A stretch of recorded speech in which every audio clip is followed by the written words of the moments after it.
Hello and welcome back to the channel. Today I'm going to share with you my Criterion sale haul. And the first couple of things I'm going to show you, the first day of the sale, I went to a Barnes & Noble that's near me, and I had a really interesting shopping experience because I went to the front desk and I asked if they had any Criterions because I didn't see any out on the shelf, and they said, yeah, we have a box in the back.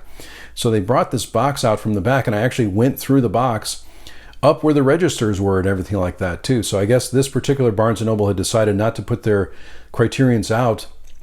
But if you do ask for it, and this may be true for other Barnes & Noble stores, you might have to ask to see if they have something. I usually check online too to see if the particular store that I'm going to has it in stock and is available there.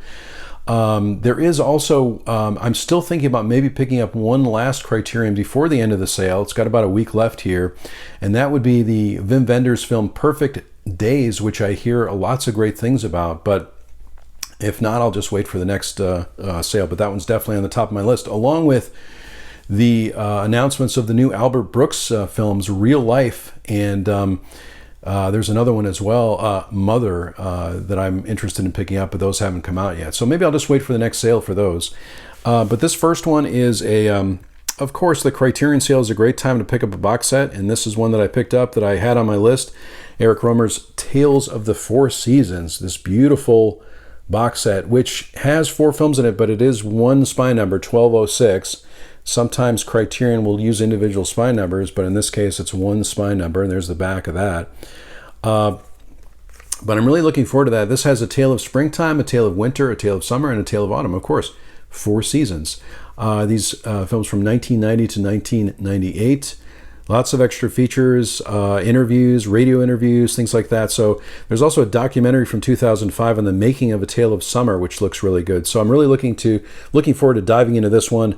I'm a big fan of these films as well, or Eric Rohmer's filmography. So I'm interested in getting into these films.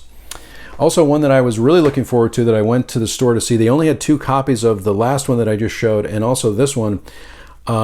This is unbelievable and great.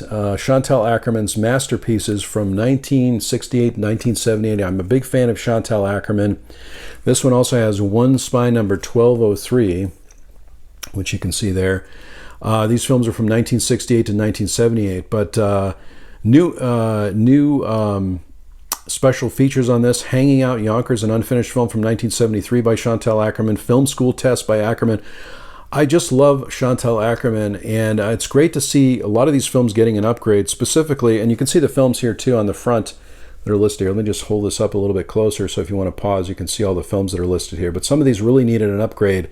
Some of them were included on the Eclipse set, which I have, but one of the ones I'm glad they got an upgrade, looking on the front here, is News from Home, and it's basically Chantal Akerman filming New York in the 70s and reading letters from home, and it's one of my favorites. It's very meditative, contemplative, which are among my favorite films to see. So, but of course, this has, I also have the separate release of Jeanne Dillman, but this is on this collection. Hotel Monterey is on this one, and a lot of her other movies. But if you're a fan of Chantal Akerman, these are just great to see.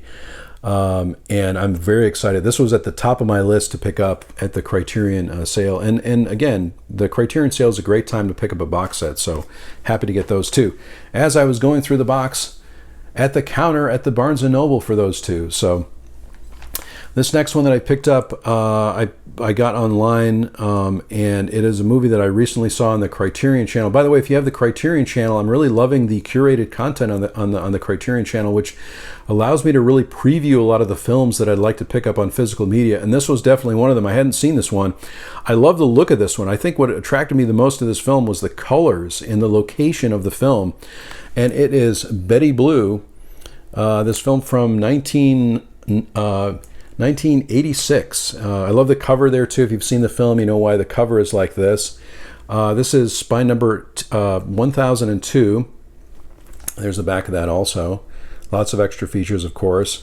So I'm really excited. This one's on the Criterion channel. So if you don't have this film and you want to preview it, you can always look at the Criterion channel, watch the film on the Criterion channel, and before you pick it up. I also love the Criterion 24/7 live feed of movies that are streaming all the time, 24/7. And it's fun to just put that on and try to guess what the film is. And this is, in this particular case, the Criterion 24/7 was running, and I clicked on it and was able to determine what the film was, because a lot of times you can't tell what the film is. That's, I think, one of the big criticisms also with the Criterion 24/7 channel, is that you can't tell what film it is. But I just love guessing what the film is, trying to figure it out, especially if I like it. In this case, I really did. So one of the other films that was at the top of my list is this film by Sam Peckinpah, which I know a lot of creators have been talking about, and it's Pat Garrett and Billy the Kid, Sam Peckinpah's movie. Of course, Straw Dogs is represented in the Criterion Collection, but I was really looking forward to this. I think a lot of film lovers were looking forward to this one, and this one is Spy Number 1224. It's a film from 1973. It's got the 50th anniversary release and the original theatrical release and the final preview cut of it as well. Lots of extra features. It's nice to see Sam Peckinpah also represented in the Criterion Collection with another film. Just looking on the back here too. It's got Passion and Poetry, Peckinpah's Last Western, a new program about the making of the film.